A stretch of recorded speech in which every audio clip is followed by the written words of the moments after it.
Зайырбек бұл жөн эле бир адам эмес. Бұл акын. Кыргызда акынды сыйлап, акынды барктап жүргөн улутпуз.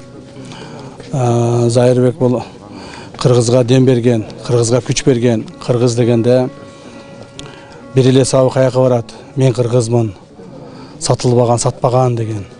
Ушул сабы менен бул төрүк жашай турган болду. Заке Кыргызга керек эле. Кыргызга керек эле.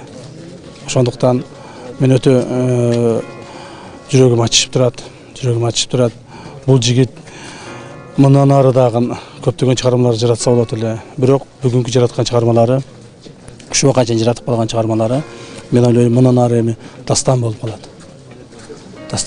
Биз адамдар ушундайбыз. Залкарлар өткөндө, даңтуулар өткөндө, ушулар өтүп кетти, каралбай калды, бакталбай калды деп көп сүйлөйбүз.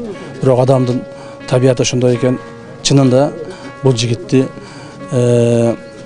бул кыргызды даңтагандай, кыргыз муну даңтаган жок. Ошондуктан мен дагы бир жолу бүткүл кыргыз элине көңүл айтамын. Эгерде муну дөмүр өткүчү миллион кыргыз билсе, азыр 5 миллион кыргыз билет. Бүткүл кыргыз элине мен көңүл айтамын. Кыргыздын чыгаан уулу, кыргыздын кармап турган түркүктөрүнүн бири болчу. Бир түркүгү сынды кыргыздын.